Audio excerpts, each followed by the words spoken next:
तो हम करेंगे v over distance over number of waves, जो अल्टीमेटली v ओवर f बन जाना है। और ये इक्वेशन इस तरह लिखने का रीजन क्या था वो हम आज देख लेंगे। देखें, अब अगर आप बात करेंगे डॉपलर इफेक्ट की, तो डॉपलर इफेक्ट में हमारे पास जो है वो टोटल 3 केसेस हैं। तो जो ओरिजिनल केस था, मैं जल्दी से एक दफा जो है वो रिव्यू कर दूं। हमारे पास सोर्स एस थी, हमारे पास लिसनर एल था। मुझे उम्मीद है कि आपके जहनों में सारी जो है वो टर्मिनोलॉजीज मौजूद है। मेरे लिए वी से मुराद हुआ करती थी speed of sound, V S से मुराद होती थी स्पीड ऑफ सोर्स, और वी नॉट से मुराद होगी स्पीड ऑफ लिसनर। जहां पर लिसनर मौजूद है वहां पर वेव एग्जैक्टली 1 सेकंड में पहुंचेगी। तो हमने कहा था कि जो डिस्टेंस होगा वो डिस्टेंस होगा v, क्योंकि जो वेव है उस वेव की स्पीड v है। और जो नंबर ऑफ वेव्स होंगी वो नंबर ऑफ वेव्स होंगी f। और फिर हमने कहा था कि v लैम्डा बराबर होगा distance over number of waves, यानी v ओवर f। ये वो सारी बातें हैं जो हमने लास्ट टाइम तक डिस्कस कर ली। अब यहां से जो है वो एक स्टेप जो है वो आगे बढ़ जाता है। देखें, डॉपलर इफेक्ट का केस टोटल 3 केसेस है। मैं तीनों क्योंकि पैरेलल में समझाऊंगा तो एक साथ ही लिख लेते हैं। केस 1, केस 1 का मतलब है मेरे पास वी एस जीरो नहीं होगा और वी नॉट जीरो होगा, जिसको आप डिस्क्रिप्टिव फॉर्म में कहते थे कि source is in motion and listener is at rest. ये पहला केस है।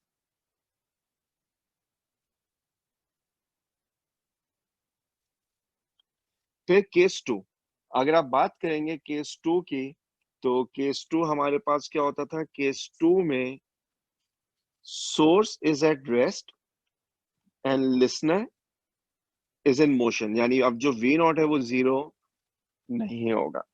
और फिर हमारे पास होता था केस 3।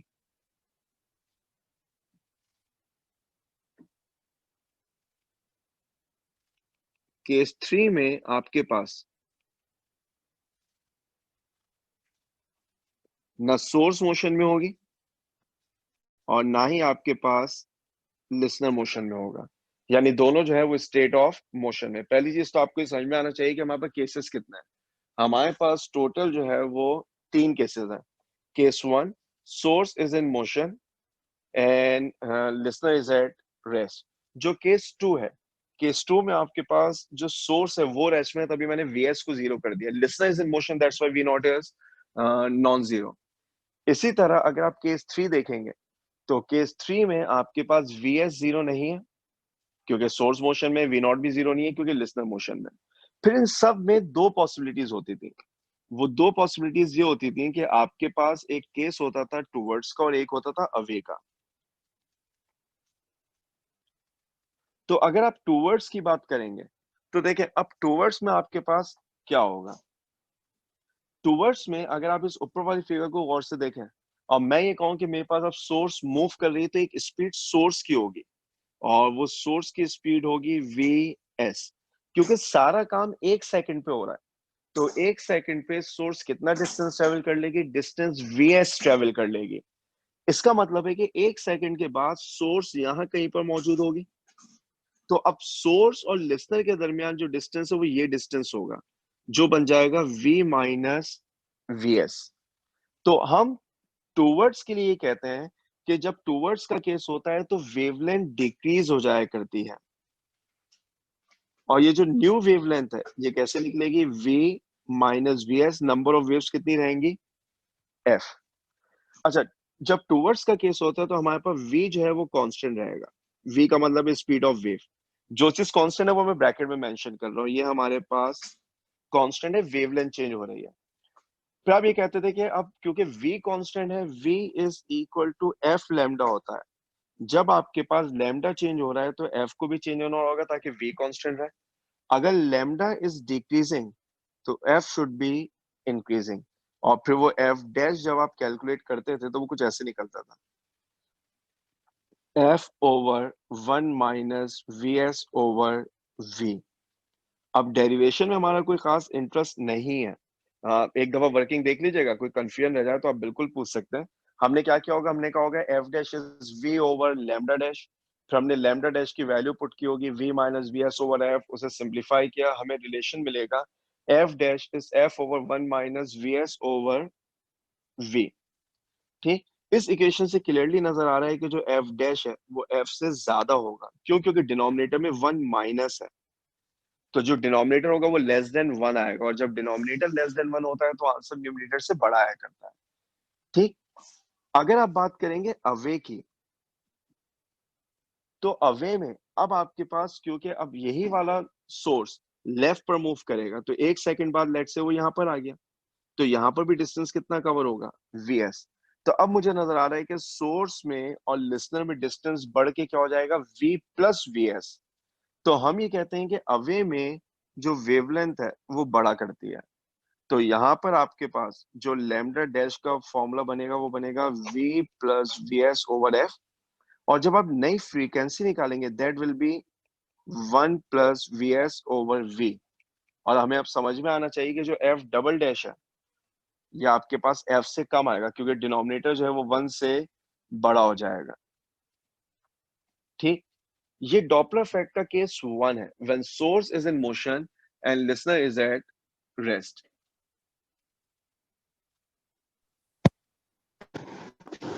जी अस्सलाम उमर कुछ वालेकुम पूछना सर। चाह रहा है? वांस। सर ये जो आपने lambda dash is equals to V minus V S over F लिखा है, उसमें जो जी, वी है वो वी नॉट है क्या? नहीं नहीं, वी स्पीड ऑफ वेव है, क्योंकि केस वन वी में तो speed V of. Not zero है ना। अगर आप ऊपर देखेंगे जी तो सर। आपको नजर आएगा स्क्रीन पे कि वी का मतलब स्पीड ऑफ साउंड वेव है।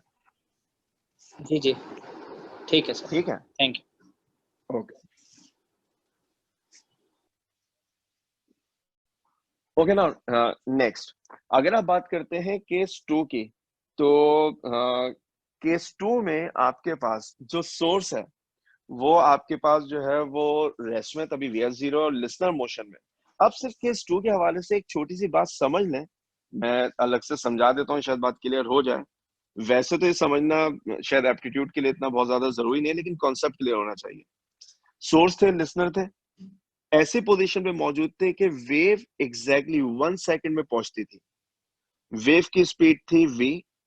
अब मेरे पास लिसनर मूव करेगा towards left with speed v not. अब जो बात सबसे इंपॉर्टेंट है वो ये कि फर्ज करें सोर्स ने वेव एमिट की, listener is moving towards the source, और ये एग्जैक्टली हाफ डिस्टेंस पे आ गया। तो हाफ डिस्टेंस का मतलब है कि वो वेव जो पहले एक सेकंड में पहुंच रही थी, वो वेव अब लिसनर तक आधे सेकंड में पहुंच जाएगी। तो यहां पर क्या हो रहा है, डिस्टेंस आधा हो गया। जब डिस्टेंस आधा हो गया, टाइम आधा हो गया, अगर एक सेकंड में एफ वेव जनरेट होती है तो 0.5 सेकंड में हाफ वेव जनरेट होंगी, यानी हाफ ऑफ एफ। तो वेवलेंथ भी आधी हो जाएगी, फ्रीक्वेंसी भी आधी हो जाएगी, यानी नंबर ऑफ वेव्स। तो इनफैक्ट वेवलेंथ नहीं, डिस्टेंस हाफ हो जाएगा, नंबर ऑफ वेव्स हाफ हो जाएंगी। तो हम केस टू में बहुत क्लियरली एक बात कहते हैं कि केस टू में जो वेवलेंथ है वो वेवलेंथ आपके पास क्या रहती है, कांस्टेंट। क्यों कांस्टेंट? क्योंकि डिस्टेंस जिस प्रोपोर्शन से कम होगा टाइम उसी प्रोपोर्शन से कम हो जाएगा, और टाइम कम होने का मतलब है नंबर ऑफ वेव्स कम हो जाएंगी। तो डिस्टेंस और number of waves are decreasing by the same ratio, so और सेम प्रोपोर्शन। इसका मतलब ये होगा कि आपके पास लैम्डा कांस्टेंट रहेगा। अलबत्ता अब लिसनर क्या कहेगा, लिसनर ये कहेगा कि वो वेव जो पहले मेरे पास एक सेकंड में आती थी वो एक सेकंड से पहले आ गया, यानी स्पीड ऑफ वेव बढ़ गई, तो उसे लगेगा कि स्पीड ऑफ वेव हो गई v प्लस वी नॉट। यानी यहां पर आपको ये v जो है वो बढ़ता हुआ फील होगा। यहाँ पर आपको फील होगा कि v की वैल्यू बढ़ रही है, v प्लस वी नॉट हो जाएगी। और जब आप फ्रीक्वेंसी निकालेंगे f डैश, तो रिजल्ट आता था one plus V naught over v times f, जहां से क्लियरली नजर आ रहा है कि f dash is greater than f। यानी यहाँ पर टूवर्ड्स में आपके पास फ्रीक्वेंसी जो है वो बढ़ रही है, यानी दोनों में, चाहे सोर्स टूवर्ड्स मूव करे या लिसनर टूवर्ड्स मूव करे, फ्रीक्वेंसी जो है वो आपके पास बढ़ेगी। दूसरी बात, जब यही केस अवे का बनेगा, तो अब अवे में क्या होना चाहिए, ये लिसनर टूवर्ड्स नहीं जाएगा, अवे जाएगा। लेट से ये डबल डिस्टेंस पे चला गया, यहां पर आ गया, तो वो वेव जो पहले एक सेकंड में आ रही थी वो अब 2 सेकंड में पहुंचेगी, क्योंकि ये भी 1 सेकंड है। 2 सेकंड में डिस्टेंस डबल हो गया, लेकिन 2 सेकंड में नंबर ऑफ वेव्स भी क्या हो जाएंगी, डबल। और नंबर ऑफ वेव्स के डबल होने का मतलब ये होगा कि जो आपके पास 1 सेकंड वेवलेंथ है वो क्या रहेगी, सेम।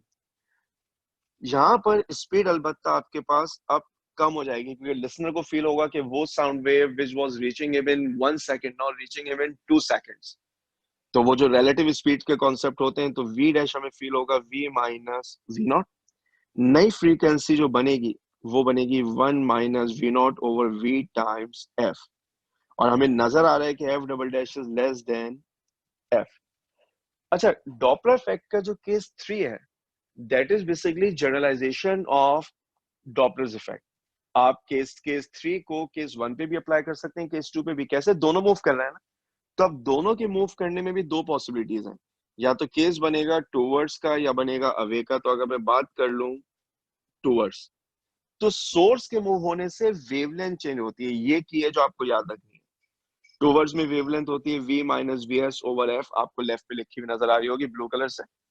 और लिसनर के मूव होने से स्पीड चेंज होती है, जो कि वी प्लस वी नॉट है। और अब अगर आप फ्रीक्वेंसी का फॉर्मूला निकालेंगे तो बन जाएगा v plus V naught V minus V S times F. और अगर आप केस बनाएंगे अवे का, तो सोर्स के मूव होने से वेवलेंथ चेंज होगी। आप ब्लू वर्किंग को देख सकते हैं, वेवलेंथ की वैल्यू क्या होनी चाहिए, v plus V S over F. Listener के मूव होने से स्पीड चेंज होगी, आप ग्रीन कलर में देख सकते हैं वो क्या है, v माइनस वी नॉट। अब जब मैं नई फ्रीक्वेंसी निकालूंगा तो वो बनेगी क्या, v minus V naught v plus V S times F. मैं क्यों कहता हूं कि डॉपलर इफेक्ट का केस 3 जो है वो जनरलाइजेशन है डॉपलर इफेक्ट की, क्योंकि अगर आप जो है वो केस 3 की सिर्फ ये इक्वेशन देखें, towards v plus V naught v minus V S time F. अगर मैं इसे अप्लाई करना चाहूं केस 2 की जगह पर, जहां पर मेरे पास सोर्स रेस्ट में है, तो vs क्या बन जाना चाहिए, 0। जैसे आप 0 पुट करेंगे तो ये बनेगा v plus V naught over v times F. LCM break कर देंगे तो 1 plus V naught over v times F. आप देख सकते हैं मेरे पास वही केस आ रहा है जो मैंने ग्रीन कलर में ड्राइव किया हुआ है। लिहाजा आपको तीनों केसेस याद है, बहुत अच्छी बात है। तीनों केस याद नहीं है तो सिर्फ केस 3 याद कर लें। जो भी रेस्ट में नजर आए उसके स्पीड को 0 पुट कर दें। सोर्स रेस्ट में है तो वीएस को 0 पुट कर दीजिए, लिसनर रेस्ट में है तो वी नॉट को 0 पुट कर दीजिए। अच्छा, अब डॉपलर इफेक्ट के लिए जो एक बात हमें याद रखनी है वो ये कि डॉपलर इफेक्ट जब आप अप्लाई करने जा रहे होंगे तो जो स्पीड ऑफ साउंड वेव होगी, वो स्पीड ऑफ साउंड वेव हमेशा जो है वो आपके पास नॉर्मल टेम्परेचर पे जो है वो कंसिडर कर लेते हैं समथिंग अराउंड 340 और 345। हम 25 डिग्री सेंटीग्रेड पे जो वैल्यू है उसे यूज कर लेंगे। मेरा अपना ख्याल है कि बुक के अंदर जितनी प्रॉब्लम्स मौजूद है डॉपलर इफेक्ट की, वहां पर उन्होंने आपको वेलोसिटी की वैल्यू दी भी होगी। अगर वो 340 है तो हम 340 यूज कर लेंगे, वो 345 है हम 345 यूज कर लेंगे। मैं ये एक्सपेक्ट नहीं करता कि वो एक नंबर के सवाल के लिए आपको सिर्फ टेम्परेचर दे दें और पहले आपसे एक्सपेक्ट करें कि आप वेलोसिटी निकालें और फिर वैल्यू निकालें। तो नॉर्मली डॉपलर इफेक्ट के क्वेश्चन में हम जो वैल्यू बुक के अंदर वो नॉर्मली यूज करते हैं 340 या 345, हम स्पीड ऑफ साउंड को वही जो है वो इस्तेमाल कर लेंगे, पहली बात। दूसरी बात, जरूरी नहीं होता कि हर क्वेश्चन में आपको स्पीड ऑफ साउंड निकालनी भी पड़ जाए। एक बड़ा अच्छा सवाल बनाने का तरीका है जिसमें वो ये कहते हैं कि हमारे पास एक सोर्स है जो मूव कर रही है with speed 0.5 times of speed of sound wave, and a listener is moving with a speed of 0.8 times v। अब देखिए इसमें सोर्स और लिसनर दोनों की speed in terms of v given है, तो मुझे स्पीड ऑफ वेव की नीड ही नहीं है। क्यों? अगर वो आपको बता दें कि मेरे पास जो ओरिजिनल फ्रीक्वेंसी है वो 1000 हर्ट्ज है, तो बताएं न्यू फ्रीक्वेंसी क्या होगी, क्योंकि बोथ आर मूविंग टूवर्ड्स। तो टूवर्ड्स के लिए हम केस लिखते थे v plus V naught over v minus V S time F. अगर मैं वैल्यूज पुट कर दूं तो जहां पर मेरे पास v है वो तो v रहेगा, v नॉट की जगह मैं क्या लिखूंगा 0.8 टाइम्स v, और ये बनेगा v माइनस वी एस यानी 0.5 टाइम्स v इंटू 1000। अच्छा, v प्लस 0.8 ये हमारे पास बन जाएगा 1.8 v। v माइनस 0.5 क्या बन जाएगा, 0.5v इंटू 1000v से v क्या हो जाएगा, कैंसिल। अब एक बात मैंने इससे पहले भी कभी बताई है कि कोई भी चीज जब 0.5 से डिवाइड होती है तो जिंदगी आसान है, सिर्फ उसे डबल कर दें। यानी 1.5 को 0.5 से डिवाइड करने का मतलब डबल कर दें, यानी 3.6 इंटू 1000, तो मेरे पास आंसर आ जाएगा 3600 हर्ट्स। हमें वी की कतई जरूरत नहीं थी इस सवाल को सॉल्व करने के लिए, लेकिन अगर कोई ऐसा सवाल हो जिसमें वी निकालना पड़े तो या तो वो आपको टेम्परेचर देंगे या फिर आप उसे 345 जो है वो 345 मीटर पर सेकंड या 340 मीटर पर सेकंड जो बुक की प्रॉब्लम्स में वो वैल्यू देते हैं, आप उस वैल्यू को जो है वो यूज कर सकते हैं। अच्छा, डॉपलर इफेक्ट से मुतालिक एक बात और, मेरी नजर से डॉपलर इफेक्ट के ऐसे बहुत क्वेश्चन गुजरे हैं जिसमें शायद कभी कैलकुलेशन की नीड ही नहीं होती। यानी आज अगर मैं आपको ये बताऊं कि मेरे पास एक सोर्स है जो ट्रेवल कर रही है, लेट्स से मैं वैल्यू भी मुश्किल ले लेता हूं ना, 86 miles per hour. It is transmitting a sound of frequency 420 hertz and it is approaching a listener which is at rest. अब अगर वो आपसे बोलें कि what will be the frequency detected by the listener, और अब मुझे ऑप्शंस गिवन हो A, B, C और D। अच्छा, बराए मेहरबानी कैलकुलेट करने की कोशिश ना कीजिएगा, मैं सिर्फ समझाना चाह रहा हूं, इसलिए मैं ऐसे वैल्यूज लिख देता हूं जिससे कॉन्सेप्ट समझ में आ जाए। कैलकुलेशन कर लेंगे तो हो सकता है कि आंसर में जो है वो गड़बड़ हो जाए। देखिए, आपको ऑप्शन ए गिवन हो 360 हर्ट्ज, ऑप्शन बी गिवन हो let's say 390 hertz, 420 hertz and 600 hertz. मैं इस क्वेश्चन को सॉल्व ही नहीं करूंगा, मैं डायरेक्टली जो है वो 600 को जो है वो मार्क कर दूंगा। क्यों? क्योंकि क्वेश्चन ने कहा कि object is moving towards the listener, और अगर वो टूवर्ड्स द लिसनर जा रही है तो टूवर्ड्स द लिसनर जाने का मतलब ये हुआ कि आपके पास जो स्पीड ऑफ वेव है वो स्पीड ऑफ वेव जो है वो बढ़नी चाहिए। ठीक, जो स्पीड ऑफ वेव, इनफैक्ट जो फ्रीक्वेंसी ऑफ साउंड वेव है वो ओरिजिनल से ज्यादा होनी चाहिए, तो ज्यादा में एक ही आंसर है 600 हर्ट्ज, तो मैं उसी को सेलेक्ट कर लूंगा। यानी डॉपलर इफेक्ट के मैंने ऐसे बहुत क्वेश्चंस देखे हैं जिसमें शायद कैलकुलेशन करने की नीड ही नहीं होती। हाँ, प्रॉब्लम कब आती, जब आपके पास आपको नजर आ जाता कि मेरे पास जो है वो दो आंसर ऐसे हैं जो 420 से ज्यादा है, तो अब मुझे शायद कैलकुलेशन करनी पड़ जाती। ठीक, अब मुझे जो है वो कैलकुलेशन करनी पड़ती। तो बार बार मैं एक बात कहता हूं कि हमें जो है वो क्वेश्चन देख के और उसके ऑप्शन देख के इस बात का फैसला करना होता है कि हमें जो है वो किस लेवल तक जो है वो वर्किंग करनी है। ठीक, क्योंकि हो सकता है कोई बच्चा बाद में वैल्यू कैलकुलेट कर लो 600 ना आए तो वो परेशान हो जाए। तो मैं सिर्फ एक काम ये कर रहा हूँ कि मैं यहाँ पर ये लिख देता हूँ कि ग्रेटर देन 420 हर्ट्ज, ताकि जो भी आंसर है वो वैलिड हो। अच्छा, यहाँ पर मैंने वैल्यू लिखी है माइल्स पर आवर में, तो यहाँ पर एक चीज सिर्फ सीख लें, अगर मुझे माइल्स पर आवर को मीटर पर सेकंड बनाना है तो उसके लिए मुझे 1609 से मल्टीप्लाई करना पड़ेगा और 3600 से डिवाइड, क्योंकि हमारे पास जो 1 माइल है वो बेसिकली 1.609 किलोमीटर के बराबर होता है। ठीक, तो अगर आप इसको मीटर्स में कन्वर्ट कर लेंगे तो मेरे पास आंसर जो है वो 1609 मीटर्स होना चाहिए। ठीक, कन्वर्जन है, आनी चाहिए आपको। तो डॉपलर इफेक्ट में अगर क्वेश्चन आता है तो मेरा ख्याल ये होता है कि शायद 50-60% चांसेस ये होते हैं कि शायद वो वैल्यूज इतनी इंटेलिजेंटली ऑप्शंस में दी गई हो कि आपको शायद सॉल्व भी ना करना पड़े, आप तो सिर्फ केस देख के अंदाजा लगा लें कि whether the frequency is increasing और डिक्रीजिंग। लेकिन अगर दो ऑप्शन ऐसे हो जिनमें आंसर ओरिजिनल से ज्यादा और दो में कम हो, तो फिर मेरा ख्याल ये है कि आपको जो है वो फिर जो है वो सॉल्व करना पड़ जाएगा। ठीक, दूसरी बात, एक एक क्वेश्चन जो है वो शायद फर्स्ट ईयर में एमसीक्यूज में पूछ लिया जाता था कि जो डॉपलर इफेक्ट है वो डॉपलर इफेक्ट क्या सिर्फ साउंड पे अप्लाई किया जाता है या हम उसे लाइट वेव्स पे भी अप्लाई कर सकते हैं। तो इसमें से अगर आप में से कोई बच्चा इस क्वेश्चन को आंसर करना चाहे कि Doppler effect is valid only on light wave, sound wave, both of these, none of these, तो आप क्या सिलेक्ट करना चाहेंगे?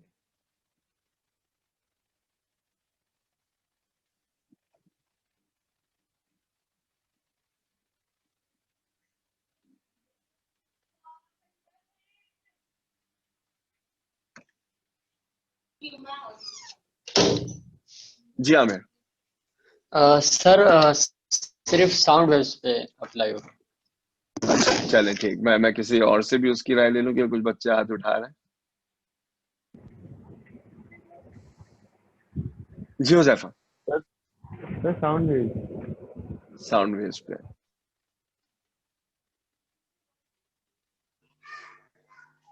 जी हो नैना। सर साउंड वेव से।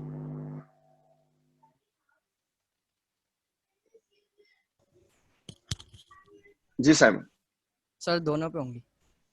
दोनों पे अप्लाई होगा।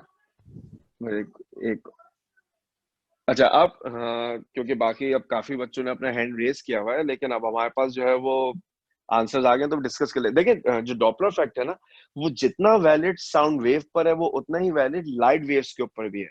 ये अलग बात है कि जो डॉपलर इफेक्ट हमने डिस्कस किया वो सिर्फ साउंड वेव के लिए, लाइट वेव के लिए फॉर्मूला जो है वो डिफरेंट हुआ करता है। लेकिन डॉपलर इफेक्ट जितना साउंड पर वैलिड है उतना ही लाइट पर वैलिड है। तो इस बात को बहुत क्लियरली याद रखिएगा कि Doppler effect is applicable on both light and sound wave. ठीक है, डॉपलर इफेक्ट आप दोनों जगह अप्लाई कर सकते हैं। अब सिर्फ एक छोटी सी बात, देखिए बुक रीडिंग जो है ना वो बड़ा बहुत इंपॉर्टेंट है, और एमकेट वालों के लिए तो इसलिए बहुत इंपॉर्टेंट है कि कभी कभार वो जो बेस्ट चॉइस क्वेश्चन या इस तरह की कोई चीज है, और बहरहाल बुक रीड करेंगे आपको जो है वो उसका फायदा ही होगा। अगर आप बात करते हैं डॉपलर इफेक्ट की एप्लीकेशंस की, तो बुक के एंड में जो है ना डॉपलर इफेक्ट की कुछ एप्लीकेशंस दी हुई है। देखिए डॉपलर इफेक्ट और बीट्स को मिलाकर आप बहुत सारे जो है वो डिवाइसेस आपने बनाए। फॉर एग्जांपल रेडार, अगर आप बात करते हैं रेडार की रेडियो डिटेक्शन एंड रेंजिंग, आप रेडार को इस्तेमाल करके ऑब्जेक्ट की स्पीड का अंदाजा लगा लेते हैं हाईवेज के ऊपर के कार ओवर स्पीडिंग कर रही हैं या नहीं कर रही।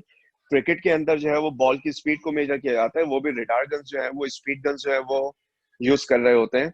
समंदर के अंदर जो बड़े बड़े क्रूज जा रहे होते हैं वो समंदर के अंदर कोई माउंटेन है या कोई दूसरा ऑब्जेक्ट मौजूद है उसको डिटेक्ट करने के लिए वो रेडार सिस्टम यूज करते हैं, जिसको सोनार का जो है वो नाम दिया जाता है। ठीक है, इसी तरीके से फ्लाइट नेविगेशन में जो रेडार सिस्टम वो यूज करते हैं वो VOR कहलाते हैं। ये सारी टर्मिनोलॉजीज आपकी बुक के अंदर मौजूद है। देखिए इन सारी टर्मिनोलॉजीज में, चाहे आप सोनार की बात करें, आप VOR की बात कर लें, आप जो है वो होमोसाउंड जिसे आप अल्ट्रासाउंड भी कहते हैं आप उसकी बात कर लें, ये सारी बातें रिफ्लेक्शन ऑफ साउंड पर, एको पर, डॉपलर के ऊपर ही चलती हैं। ठीक, बुक के अंदर ये सारी चीजें मौजूद है, उसे पढ़े, वहां पर आपको एक बड़ी इंटरेस्टिंग एग्जांपल नजर आएगी, रेड शिफ्ट। हम ये बात कहते हैं कि दिस यूनिवर्स इज एक्सपेंडिंग, ये कायनात जो है वो फैल रही है, यानी जो गैलेक्सीज है, जो प्लैनेट्स है वो एक दूसरे से अवे जा रहे हैं। ये बात जो है वो किस बुनियाद पर कही जाती है? एक फिनोमेना है जिसको हमने नाम दिया हुआ है किसका?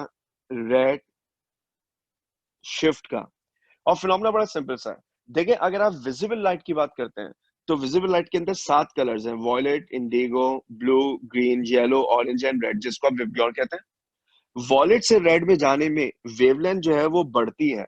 और याद है आपको कि डॉपलर इफेक्ट में वेवलेंथ बढ़ने का क्या मतलब है? डॉपलर इफेक्ट में वेवलेंथ बढ़ने का मतलब यह है कि जो डिस्टेंस है वो बढ़ रहा है। ठीक, तो जो साइंटिस्ट है उनका कहना ये होता है कि हम जो है वो एक सिग्नल जनरेट करेंगे, वो जाएगा, वो वापस आएगा, हम ये फील करते हैं कि उस सिग्नल की वेवलेंथ में इजाफा हो रहा है। वेवलेंथ में इजाफा होने का मतलब है कि सेपरेशन बढ़ रही है, और सेपरेशन बढ़ने का सिंपल मतलब है यूनिवर्स इज एक्सपेंडिंग। और क्योंकि वेवलेंथ बढ़ने का मतलब है कि हम कोई भी सिग्नल जनरेट करें, it is shifting towards red, क्योंकि towards red wavelength is increasing. तो डॉपलर इफेक्ट जितना लाइट पर वैलिड है उतना ही साउंड पर वैलिड है। ठीक, ये वो बातें थी हमें डॉपलर इफेक्ट से जो है वो रिलेटेड डिस्कस करनी थी। अब एक आध बात, छोटी छोटी बातें मैंने, क्योंकि ईकेट जो है वो आपसे समझ लें एक सेशन जो है वो आगे है, तो और कुछ बातें मैंने उनको इजाफी बता दी थी, वो मैं शायद आपको बताने में मिस हो गई। फॉर एग्जाम्पल याद है हमने एक फॉर्मूला पढ़ा था, अब मैं स्पेसिफिकली डॉपलर इफेक्ट से मुतालिक बात नहीं कर रहा, मैं ओवरऑल चैप्टर से मुतालिक जो है वो बात कर रहा हूँ। देखिए जहां पर आपने स्पीड ऑफ साउंड का फॉर्मूला पढ़ा, वहां पर आपने एक फॉर्मूला पढ़ा था कि स्पीड ऑफ साउंड बराबर होती है v0 √t/273। हम ये कहते थे कि जो स्पीड ऑफ साउंड है वो आपके पास जो है वो टेम्परेचर डिपेंडेंट होती है। एक फॉर्मूला आपने फर्स्ट ईयर फिजिक्स में जब रेजोनेंस का प्रैक्टिकल परफॉर्म किया तो वहां पर भी आपने पढ़ा था वीटी का। किसी के जहन में वो फॉर्मूला है? मुझे बड़ी खुशी होगी अगर आप में से कोई बता दे। जब आप फर्स्ट ईयर फिजिक्स में रेजोनेंस का प्रैक्टिकल परफॉर्म करते थे तो आप वीटी का एक फॉर्मूला पढ़ते थे। अगर किसी के जहन में आ गया बहुत अच्छी बात है, अगर नहीं आया तो मैं फॉर्मूला लिख दूंगा, शायद आमिर को याद आ गया। सर क्या एक फॉर्मूला ज़हन में आ रहा है, वो V0 मल्टीप्लाई बाय पॉइंट इस तरह कुछ वैल्यू थी और उसमें टेम्परेचर सेंटीग्रेड में लेना था। हाँ, शायद आपके जहन में ये फॉर्मूला आ रहा होगा, स्क्रीन पर देखिए, VT equal v0 + 61 times T. Yes sir, इस तरह कुछ वैल्यू थी, बस थोड़ा दिमाग बिल्कुल में आ रहा, और वो सेंटीग्रेड में टेम्परेचर। बिल्कुल बिल्कुल, ये बहुत अच्छी बात जो आपने मेंशन की ना, सेंटीग्रेड में टेम्परेचर था, ये बड़ा जो है वो इम्पोर्टेंट था। देखिए अगर टेम्परेचर केल्विन में है तो आप ये फॉर्मूला यूज करते हैं। प्रैक्टिकल आप परफॉर्म कर रहे होते तो आप टेम्परेचर डिग्री सेल्सियस में रखते थे, तो फॉर्मूला ये था 61 टाइम्स टी। तो अक्सर एक एमसीक्यू पूछा जाता है कि for each degree rise of temperature, अगर मैं 1 डिग्री राइज ऑफ टेम्परेचर कर दूं तो स्पीड ऑफ साउंड में 61 सेंटीमीटर पर सेकंड या 0.61 मीटर पर सेकंड का इजाफा हो जाया करता है। ये एक रूल है, याद रह जाए तो शायद कभी आपके काम आ जाए कि जब आप टेम्परेचर को सेल्सियस में चेंज करते हैं बाय 1 डिग्री तो स्पीड ऑफ साउंड की जो भी वैल्यू v0 पे है उसमें जो है वो 61 सेंटीमीटर पर सेकंड का जो है वो इजाफा होता है। एक बात ये, इसी तरह अब मेरे जहन में नहीं कि मैंने आपको कभी ये बात बताई कि सोनिक बूम हमने डेफिनेटली डिस्कस किया है। अगर मुझे गलत याद नहीं है, मैं प्रीवियस लेक्चर अगर खोल लूं तो मैंने प्रीवियस लेक्चर में लफ्ज सोनिक बूम जो है वो बिल्कुल इस्तेमाल किया था, मैंने वेरीफाई भी कर लिया। अच्छा, अगर सोनिक बूम की आप बात करते हैं तो याद रखिएगा जो दो सोनिक बूम है उनके दरमियान एक डेफिनेट टाइम इंटरवल होता है। The time interval is of 0.021 second. ये वैल्यू आपकी किताब में कहीं ना कहीं मौजूद है।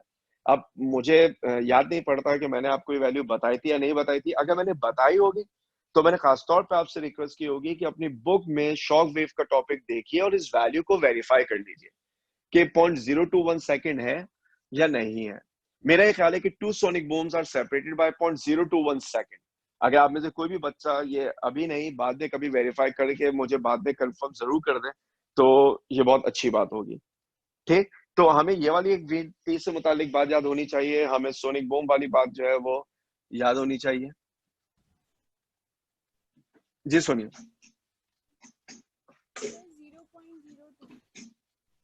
0.02। चला, हमारे पास वेरिफिकेशन भी हो गई वैल्यू की कि वो वैल्यू जो है वो 0.02 सेकंड है। तो मैंने आपको 0.021 सेकंड बताई कि मेरे जहन में यही वैल्यू थी, तो 0.02 भी अगर बुक में लिखा है तो सही वैल्यू। भाई ये याद होना चाहिए कि जो दो सोनिक बूम है वो इस टाइम इंटरवल से जो है वो एक दूसरे से सेपरेट किए जाते हैं। फिर इसी तरह आपने कहीं ना कहीं एक कॉन्सेप्ट पढ़ा था कि क्योंकि वेव का काम जो है वो एनर्जी को ट्रांसफर करना है, तो जब एनर्जी की बात होती है तो अक्सर आप एक टर्मिनोलॉजी पढ़ा करते थे जिसको आप पावर कहते थे। Power is energy per unit time. और अगर आप पावर ट्रांसमिटेड बाय वेव की बात करते थे तो उसका फॉर्मूला होता था half mu F omega square Y square, जहां पर एफ से मुराद जो है वो वी से म्यू से मुराद जो है वो डेंसिटी हुआ करती थी। ठीक, ओमेगा से मुराद जो है वो एंगुलर फ्रीक्वेंसी, और ये बेसिकली आपका वी होता था स्पीड ऑफ वेव, और वाई का मतलब जो है वो एम्पलीट्यूड होता था। मेरे जहन में जो है वो कोई क्वेश्चन आते नहीं जहां पर वो एग्जाम में कभी उन्होंने पावर ट्रांसमिटेड बाय वेव पूछी हो, लेकिन फॉर्मूला बहरहाल आपको जो है वो पावर ट्रांसमिटेड बाय वेव का जो है वो याद होना चाहिए। ठीक, और एक वैल्यू जो मैंने आपसे भी कही कि डॉपलर इफेक्ट के न्यूमेरिकल में देख लेगा, मेरा ऐसा ख्याल है कि वो जब स्पीड ऑफ साउंड की बात होती है डॉपलर इफेक्ट के न्यूमेरिकल में तो वो शायद स्टैंडर्ड वैल्यू 345 यूज कर रहे होते हैं, क्योंकि मुझे ऐसा याद पड़ता है कि कुछ न्यूमेरिकल में वैल्यू गिवन होती है, जिनमें गिवन नहीं होती आप ये वैल्यू पुट करके आंसर निकालेंगे तो डेफिनेटली आपके पास आंसर जो है वो बुक वाला आएगा। इसी तरह जहां पर आपने वेबर फ्रेशनल लॉ पढ़ा। उस वेबर फ्रेशनल लॉ की हमने फॉर्म देखी थी कि वो k time log of i over i not हुआ करता था। अगर आप बुक पढ़ेंगे तो वहां पर आपको उसकी एक एक्सपोनेंशियल फॉर्म भी नजर आएगी, और वो कुछ ऐसी होती थी i over i naught raise to power 0.3। क्योंकि अब साइंटिफिक कैलकुलेटर अलाउ नहीं है, तो इस फैक्टर को i over i not power 0.3 solve करना बड़ा मुश्किल काम है। इसलिए मुझे ऐसा लगता है कि इस इक्वेशन से रिलेटेड क्वेश्चन एमकेट वालों के पास नहीं आएंगे, क्योंकि वो क्वेश्चन देंगे जो विदाउट कैलकुलेटर आप सॉल्व कर सकते हैं। अब क्योंकि इस इक्वेशन को ये एक्सपोनेंशियल है, इसे सॉल्व करने के लिए आपको लॉगरिथम की जरूरत पड़ेगी, जो फिलहाल आप बगैर कैलकुलेटर के जो है वो सॉल्व नहीं कर पाएंगे। और सबसे आखिरी बात, क्योंकि मेरी एक आदत है, मैं जब मैं आपको नोट सेंड करता हूं तो मैं एक दफा उसे खोल के देखता जरूर हूं कि कोई चीज ऐसी तो नहीं है कि मैंने आपको कम बताई, और उसी की बुनियाद पे मुझे पता चलता है कि कोई चीज डिस्कस करने से जो है वो रह गई। क्योंकि जो एमसीक्यू टाइप प्रिपरेशन होती है उसमें आप बात से बात निकलती है, आप पढ़ाते चले जाते हैं। तो मैंने नोट ये किया कि मैंने शायद आपको एक टॉपिक 2 दफा पढ़ाया, वो था सोन और फोन वाला। ठीक है ना? तो कभी अगर आपको ऐसा लगे ना कि कोई चीज ऐसी है जो मैंने आपको ऑलरेडी बताई भी है, तो और आपको यकीनन याद है कि मैं आपको ये बात बता चुका हूं, तो आप मुझे बिल्कुल बता सकते हैं कि सर हम ये डिस्कस कर चुके हैं। ठीक, वैसे तो ऐसा नहीं होता, मुझे बहुत क्लियरली याद रहता है कि मैंने क्या पढ़ाया क्या नहीं पढ़ाया। लेकिन कभी अगर ऐसा बेख्याली में हो जाए, क्योंकि ये हुआ क्योंकि हमारी क्लासेस जो है वो ईद हॉलीडेज के बाद स्टार्ट हुई, तो मैंने आपको वो चीज दोबारा बता दी। बहरहाल मेरे हिसाब से चैप्टर 8 में अब जितनी बातें आपको मालूम होनी चाहिए थी एप्टीट्यूड के हवाले से, वो मैंने आपको बता दी। आज आपका एक टेस्ट हो जाएगा। मैं चैप्टर 8 का एक कॉम्प्रिहेंसिव टेस्ट भी लूंगा। वो ऑब्वियसली वो जो आपका वीकली टेस्ट होता है उससे अलग होगा, क्योंकि तकरीबन 35-40 एमसीक्यूज का वो एग्जाम होगा। तो वो कब लिया जाएगा, कैसे लिया जाएगा, वो मैं आपको अपडेट कर दूंगा। लेकिन चैप्टर 8 का एक कॉम्प्रिहेंसिव टेस्ट मैं जरूर, ग्रेविटेशन में मैंने इसलिए नहीं लिया था कि वो एक छोटा चैप्टर था और ऑलरेडी आप उस पर 2 टेस्ट दे चुके थे। वेव मोशन साउंड एक बड़ा चैप्टर है, हमें इसका एक कॉम्प्रिहेंसिव टेस्ट भी ले लेना चाहिए। प्रीवियस लेक्चर से मुतालिक आज जो कुछ बता दिया, इससे मुतालिक अगर किसी के भी जहन में कोई भी कंफ्यूजन है, फील फ्री टू आस्क। उसके बाद हम जो है वो चैप्टर नंबर 9 यानी नेचर ऑफ लाइट जो है वो स्टार्ट करेंगे।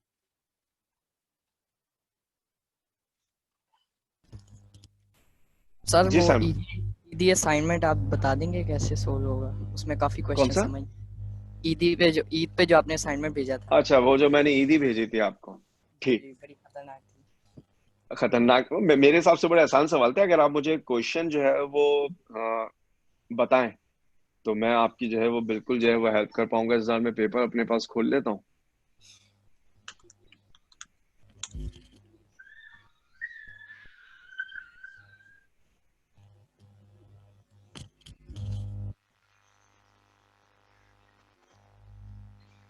जी सामन, कौन से क्वेश्चन की बात कर रहे सर एक फर्स्ट क्वेश्चन है। हैं? String stretch between two fix point. Yes sir. देखिए आप वो क्या कह रहे हैं, string stretch between two fix point is vibrating in fundamental mode to make it vibrate in fourth overtone. देखिए फोर्थ ओवरटोन का मतलब फिफ्थ हार्मोनिक होता है। Yes sir. ठीक है, अच्छा, फिफ्थ हार्मोनिक का मतलब है मुझे फ्रीक्वेंसी को 5 टाइम्स करना है।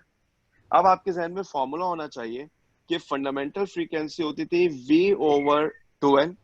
हम v को क्या लिखते थे, under root t over mu. अब अगर मैं चाहता हूं कि फ्रीक्वेंसी 5 टाइम्स हो जाए, मुझे उम्मीद है कि आप स्क्रीन पर जो है वो देख पा रहे होंगे। अगर मैं चाहता हूं कि फ्रीक्वेंसी जो है वो 5 टाइम्स हो जाए, तो मुझे टेंशन को कितना टाइम्स करना पड़ेगा? Sir 25 25 times. टाइम्स मिलता सर। ठीक है, तो यस सर। लॉजिक समझ में आ गया आपको? यस सर, समझ आ गया। ठीक है, दूसरा, सर दूसरा इसके अगला ही है, सेकंड क्वेश्चन। इसका सेकंड क्वेश्चन। अच्छा, amplitude of a simple pendulum is a, the total displacement traveled by the pendulum during one complete cycle is 0। देखें, वो बात कर रहे हैं डिस्प्लेसमेंट की। Displacement of vector quantity, body जहां से चली वहीं पे जो है वो वापस आ गई। तो ये क्वेश्चन जो ना उस कॉन्टेक्स्ट में था। Okay sir. और अगर सिंपल हमें कहा जाए कि डिस्टेंस कितना ट्रैवल किया है। तो वो आपके पास जो है वो ये आप हिसाब लगा ले 4a हो जाता वो। ठीक सर। और sir question number 4, above question number 4. A bob hung from ceiling of a room by a string is performing simple harmonic motion. What will trajectory of the bob if the string is cut when bob is one of its extreme? देखिए Bob जब extreme पे होगा ना तो उसकी speed कितनी होगी? 0। 0. ठीक है, उसकी स्पीड कितनी होगी? 0 होगी। अब अगर आप उसे काट देंगे तो फिर उसको कैसा पाथ फॉलो करना चाहिए? सर मेरे ख्याल से वो नीचे गिर जाएगा डायरेक्ट। बस नीचे गिर जाएगा। जी। उसके बाद उसके बाद fifth question. Sorry fifth question sir, fifth. अच्छा, ये क्योंकि मैंने खासतौर पे मेंशन किया था कि एमके डल्लामा कैन पास दिस क्वेश्चन, क्योंकि मैंने शॉक वेव्स जो है वो लास्ट क्लास में ही पढ़ा है। तो मुझे एंगल गिवन था 30 डिग्री। अगर मुझे मैक नंबर चाहिए तो दैट इज 1/sin30। sin 30 0.5 होता है। 0.5 से कोई भी चीज डिवाइड होगी डबल हो जाएगी। आज ही बताया तो 2 आंसर आ जाएगा। यस। ठीक, उसके बाद और सर ये 8 क्वेश्चन, ये सबसे ज्यादा मुश्किल था। ये क्वेश्चन नंबर 8। सबसे ज्यादा क्वेश्चन नंबर 8। ठीक है, मैं बिल्कुल बता देता हूँ। देखिए क्वेश्चन नंबर 8 में आपसे जो है वो क्या कह रहे थे, एक मिनट में पहले क्वेश्चन अपने पास जरा खोल लूं। Our health inspector is measuring the intensity of sound near a loudspeaker. His meter recorded intensity I that corresponds to the amplitude A of the sound. Another position,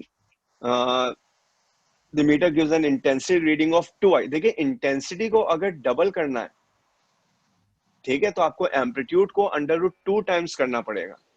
क्यों √2 टाइम्स करना पड़ेगा? Relation आपके जहन में होना चाहिए, intensity is directly proportional to square of amplitude. अगर मैं इंटेंसिटी को डबल करना चाहता हूं तो मुझे एम्पलीट्यूड को √2 टाइम्स करना पड़ेगा, ताकि √2 का स्क्वायर जो है वो 2 बन जाएगा, और √2 का मतलब 1.414 होता है। ठीक, सर ये बता देंगे कि दूसरे फैक्टर्स पे किस तरह ये डिपेंड करता है, कौन किस रिलेशन में? इंटेंसिटी दूसरे फैक्टर्स पे किस रिलेशन में डिपेंड करती है? दूसरा फैक्टर अगर आप मुझे बताएं तो मैं आपको बता दूं दूसरा फैक्टर किस चीज का।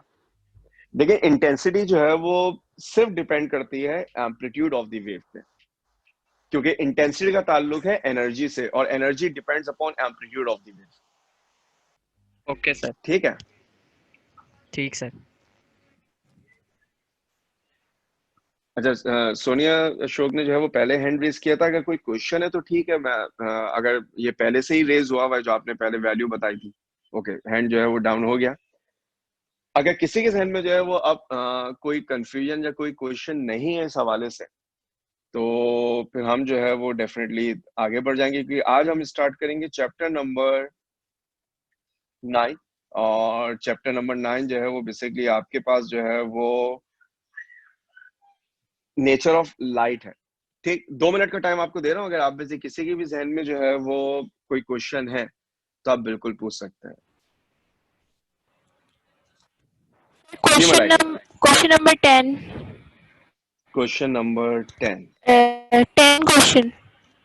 A closed pipe MCQ. and open pipe have first overtones equal. Their lengths are in the ratio. देखिए क्वेश्चन में कह रहे हैं a closed pipe and an open pipe have their first overtone equal. Their lengths are in the ratio. तो देखिए अब होना क्या चाहिए, अगर अगर आपके पास जो है वो ओवरटोन की बात हो रही है, क्लोज एंड ओपन, तो इसका मतलब मुझे यहाँ पे फर्स्ट ओवरटोन का मतलब F2 डैश है, और यहाँ पर फर्स्ट ओवरटोन का मतलब F2 है, क्योंकि ओवरटोन का मतलब सेकंड होता है। अच्छा, ओपन पाइप में तो ये सिर्फ क्या बन जाएगा 2F1। लेकिन अगर आप क्लोज पाइप की बात करेंगे तो क्लोज में तो और चलता है, ये क्या बनेगा 3F1 डैश। ये होना चाहिए V/4L, और ये होना चाहिए V/2L। V से V कैंसिल हो जाएगा। ठीक है, आपके पास V से V कैंसिल हो गया, 2 से 2 कैंसिल हो गया। ठीक, जो रेशो मुझे चाहिए वो चाहिए क्लोज टू ओपन का, तो ये बनेगा 3/4 equal L dash over L, यानी 3:4। Okay. Or sir, question number 6. Sixth question. मैं बता देता हूँ. An intensity of sound wave is 100 times the intensity of faintest audible sound. The intensity level will be. देखें, हमें याद है कि इंटेंसिटी लेवल अगर हम बेल या डेसिबल जिसमें भी निकाल रहे हैं तो वो होता था 10 times log of I over I not. ठीक है. अच्छा, अब अगर वो क्वेश्चन में कहते हैं कि I जो है वो I नॉट का 100 टाइम्स है, तो देखें अब इसे सॉल्व करने के बहुत सारे तरीके हैं. आप क्या कह सकते हैं कि सर मैं I की जगह क्या लिख दूं, 100 times I not over I not, क्योंकि क्वेश्चन में ये गिवन है कि intensity of sound is 100 times the intensity of faintest Audible sound. I not से I नॉट क्या हो जाएगा, कैंसिल. अगर मैं चाहूं तो 100 को क्या लिख सकता हूं, 10 का स्क्वायर. किसी भी नंबर का लॉग हो, उसकी कुछ पावर हो, पावर लॉग से पहले आ जाती है, तो ये बन जाएगा 20 log 10. log 10 1 होता है, तो आंसर आना चाहिए 20 डेसिबल. और या फिर अब मेरे पास 20 डेसिबल ऑप्शन में नहीं था, तो 20 डेसिबल के अलावा क्या आंसर हो सकता था, 2 बेल. इस वजह से 2 बेल जो है वो इसका सही आंसर है. Okay. ठीक है. Thank you, sir. Yes, sir.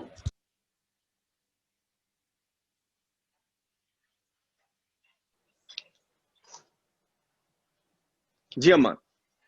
Sir question number 9 और क्वेश्चन नंबर 3. क्वेश्चन नंबर 9 और question number 3. A simple pendulum has time period inside the lift when it is stationary. The lift is accelerated upward. अच्छा देखें, अब ये जो है ना कुछ कुछ वेटलेसनेस से रिलेटेड था, या जब एलिवेटर ऊपर जाती है तो हमें वेट बढ़ता हुआ फील होता है ना, और एलिवेटर Yes. नीचे जाती है तो वेट कम होता है. अच्छा, वेट होता है mg. तो अगर आप ये कहें कि ऊपर जाने से वेट बढ़ता हुआ फील होता है, तो बेसिकली हम ये कहते हैं कि हमें एक्सेशन ड्यू टू ग्रेविटी बढ़ती हुई फील हो रही है, तभी तो वेट बढ़ता हुआ फील हो रहा है. अब आप टाइम पीरियड का फॉर्मूला देखेंगे तो वो होता है 2 pi under root L over g. तो अब अगर आप इससे रिलेट कर पा रहे हैं कि ऊपर जाने का मतलब है वेट बढ़ता हुआ फील हो रहा है, यानी जी का इम्पैक्ट बढ़ता हुआ फील हो रहा है. अगर जी का इम्पैक्ट बढ़ रहा है तो टी को कम हो जाना चाहिए. ठीक. ओके, सही सर. और दूसरा आपने क्वेश्चन नंबर 9 का, जी sir. A close organ pipe has. अच्छा, अगर आप क्लोज ऑर्गन पाइप की बात करेंगे तो अब क्लोज ऑर्गन पाइप में आपको ये याद होना चाहिए कि आपके पास जहां से पाइप क्लोज होता है वहां पे क्या बनती है, नोड. और ओपन पाइप पे हम क्या बनाते थे, एंटी नोड. अब जब ऑप्शन पढ़ते हैं, a node and the close and and an anti node at the open and. मेरे ख्याल से ये जुमला जो है वो बिल्कुल सही जुमला था. पहले ही ऑप्शन जो है वो करेक्ट है कि क्लोज ऑर्गन पाइप में नोड जो है वो क्लोज एंड पे बनती है और एंटी नोड जो है वो ओपन एंड पे बनती है. Thank you sir. ठीक. आप में से कोई और?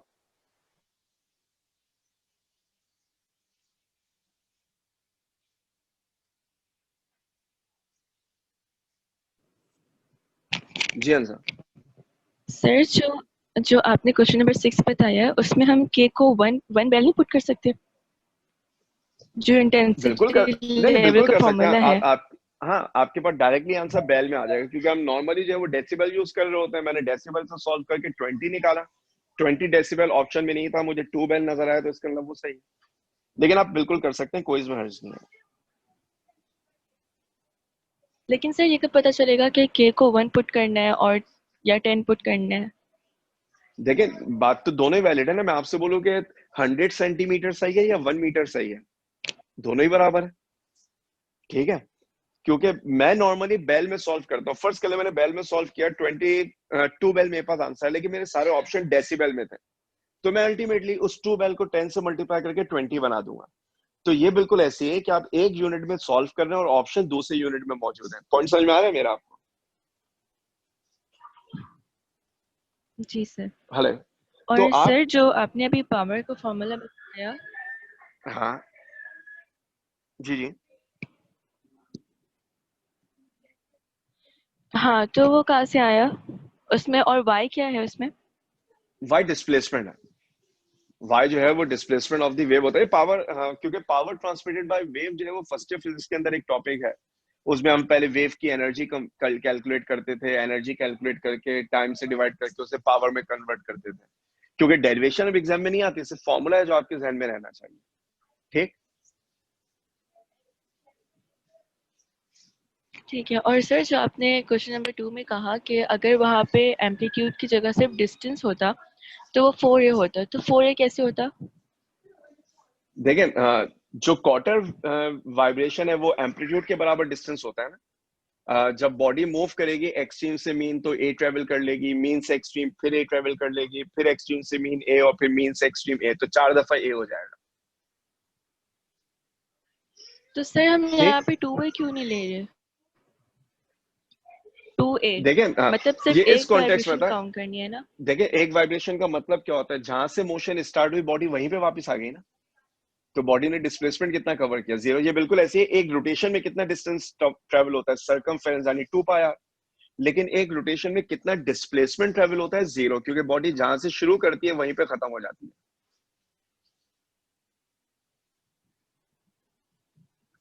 ठीक है।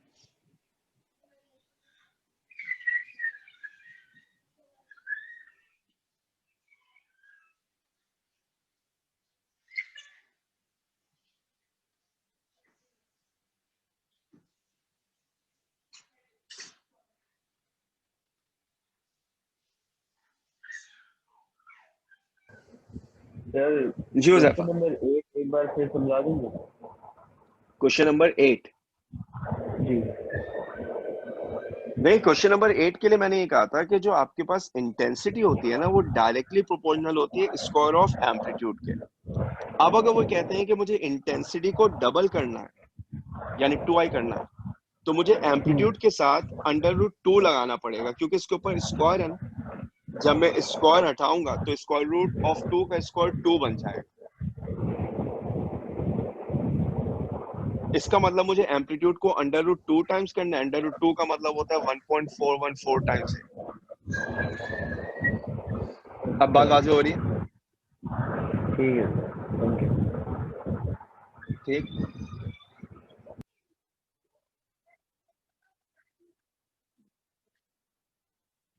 ठीक है बात आप क्योंकि मेरे ख्याल से 12:52 आपके पास बिल्कुल हो रहे होंगे, क्लास खत्म होने में सिर्फ 8 मिनट रह गए, तो मैं चैप्टर नंबर 9 प्रॉपर्ली स्टार्ट नहीं करूंगा, सिर्फ 2-3 बातें बताऊंगा, फिर इंशाल्लाह नेक्स्ट क्लास में जो है वो प्रॉपर्ली चैप्टर स्टार्ट करेंगे।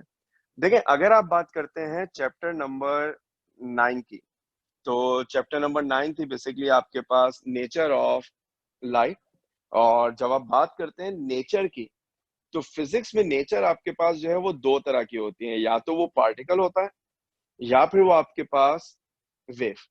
जब आप बात करते हैं नेचर की, तो या तो वो आपके पास जो है वो पार्टिकल है या वो वेव है। और मैंने बहुत पहले जो है वो इस बात की वजाहत की थी जब मैं वेव का टॉपिक स्टार्ट किया था, कि पार्टिकल में और वेव में आपको एक बुनियादी फर्क नजर आता है कि पार्टिकल जो है वो हमेशा स्ट्रेट लाइन में ट्रेवल करता है और वेव जो है वो बैंड हो जाया करती है अराउंड ऑब्स्टिकल, जिसको आप डायफ्रेक्शन का नाम दिया करते थे।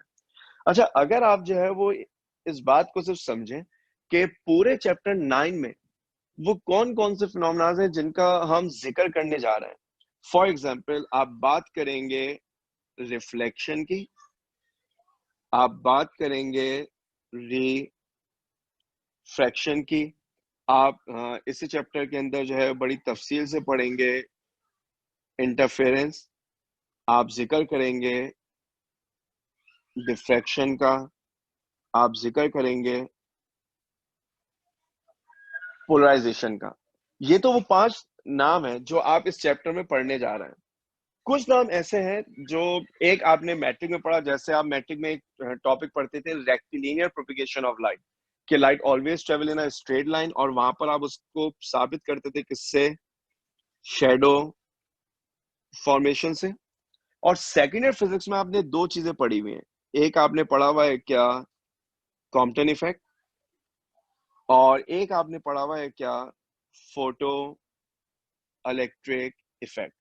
देखिए टोटल जो है ना ये 8 फिनोमेना है जिनका मैं चैप्टर 9 में बार बार जिक्र करूंगा। एक चीज जो चैप्टर के शुरू होने से पहले आपको क्लियर होनी चाहिए कि इंटरफेरेंस, डिफ्रैक्शन, पोलराइजेशन, ये 3 ऐसी प्रॉपर्टीज हैं जो सिर्फ कैरेक्टरिस्टिक हुआ करती हैं किनकी, वेव्स की। इंटरफेरेंस, डिफ्रैक्शन, पोलराइजेशन सिर्फ कैरेक्टरिस्टिक होती हैं किसकी, वेव की। ठीक। जहां तक सवाल है रिफ्लेक्शन का, रिफ्रैक्शन का, शैडो फॉर्मेशन का, कॉम्पटन इफेक्ट का, फोटोइलेक्ट्रिक इफेक्ट का, ये पांचों में से ये जो 3 कैरेक्टरिस्टिक हैं, ये 3 जिनको मैंने आंखों में ब्लॉक किया, ये कैरेक्टरिस्टिक होते हैं सिर्फ किसके, पार्टिकल के। शैडो फॉर्मेशन के लिए स्ट्रेट लाइन मोशन चाहिए तो हम उसे पार्टिकल ही मानते हैं। कॉम्पटेंट इफेक्ट और फोटोइलेक्ट्रिक इफेक्ट तो लाइट की पार्टिकल नेचर को ही जो है वो सपोर्ट करते हैं। ठीक, जहां तक सवाल है रिफ्लेक्शन और रिफ्रैक्शन, ये दोनों में होता है, वेव में भी होता है और पार्टिकल में भी होता है। जब हम अब इंशाल्लाह अगली क्लास में डिस्कशन स्टार्ट करेंगे तो वहां पर हम एग्जांपल्स भी इनकी देखेंगे। तो जो नेक्स्ट क्लास होगी वो नेक्स्ट क्लास हम स्टार्ट करेंगे चैप्टर नंबर 9 से, नेचर ऑफ लाइट से। दोबारा याद दिला रहा हूँ कि चैप्टर 8 का एक कॉम्प्रिहेंसिव टेस्ट है वो डेफिनेटली मैं लूंगा, होगा वो डेफिनेटली जो है वो ऑनलाइन जो आप गूगल फॉर्म के थ्रू टेस्ट देते हैं तो वो वही होगा, लेकिन कब होगा वो मैं आपको जो है वो अनाउंस कर दूंगा। ठीक, किसी के ध्यान में कोई कंफ्यूजन है आप पूछ सकते हैं, otherwise I will resume in next class.